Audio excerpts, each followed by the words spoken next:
Welcome back. It is time for Writer's Workshop. Today is our last day that we are going to be working on our narrative culminating task. We have done so much already. We have already started generating ideas, organizing, drafting, revising, and editing our narrative assignment about taking about taking a trip to a natural history museum. We've already done some research, added realistic details, included setting, character, and a plot, and we have a clear beginning, middle, end in our narrative story. So today, the last thing that you have to do, now that we've drafted and we revised and edited, is we are going to submit our work. But before we submit our work, we are going to be doing what is called self-assessing. So when we do a self-assessment, basically we're looking at our work and we're going to give ourselves a score. Now in writing, we use rubrics. This is a rubric, and a rubric gives us guidelines for what we need to have in our writing. And we have 4 scores here. You can get a 4, which is an excellent, a 3, which is good, a 2 is fair, which means it's okay, but a 1, that's unsatisfactory.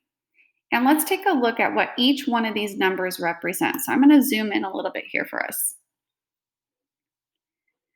So in order to get a 4 on your narrative writing, your writing has to tell an entertaining story with a clear problem for the character to solve.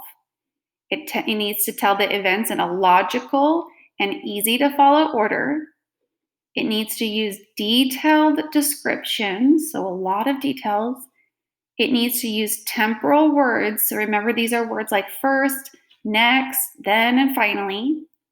It has to use effective dialogue. And remember, dialogue is what the characters say.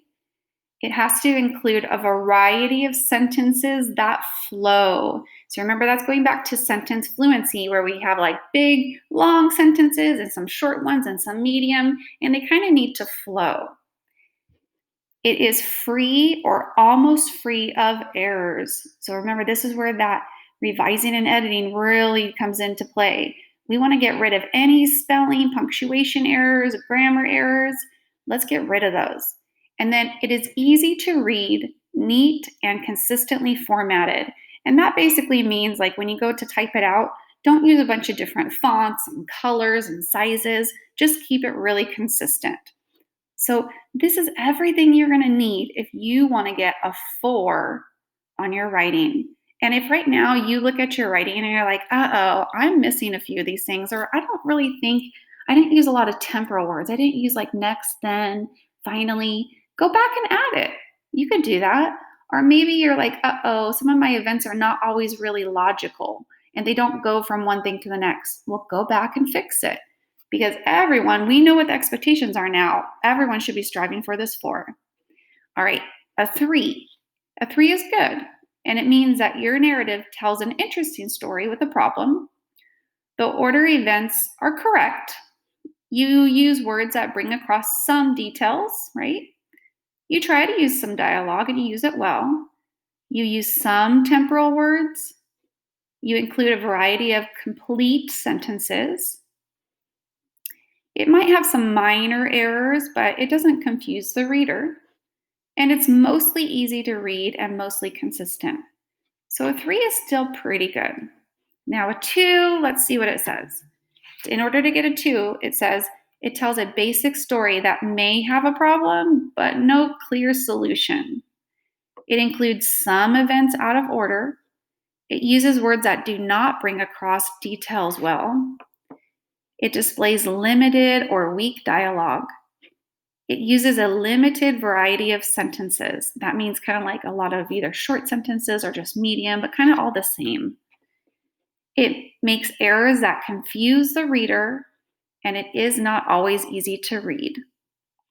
Okay, now a 1, and I'm hoping we don't see many 1s or any 1s at all.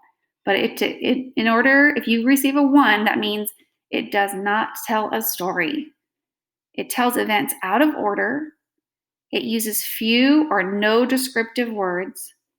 It uses no dialogue. It uses incomplete or run-on sentences. Remember, incomplete sentences are things that don't have subjects and verbs together. It might just be like, and they thought. Okay, wait, what do you mean? And who thought what? So that's like an incomplete sentence. And a run-on sentence is a sentence that keeps going and going and going. And then you keep telling me about the characters, and then you go into the setting, and then you go into the plot, and there's no punctuation because the sentence just keeps going and going and going and going.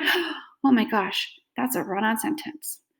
And then here it makes many serious errors, and it is not easy for the reader to read. Okay, so it has poor formatting.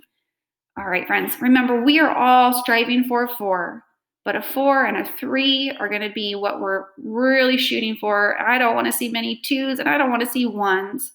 But you're going to go back and you're going to assess your own work. You're going to reread it, and you're going to say, what do you think you're at? A 4, a 3, a 2, or a 1? Now, I have some examples here, and in class, my students, we actually play a game, and we'll read these samples that students have given, and we try to give them a score. Now, I put it in here so you can actually see the score.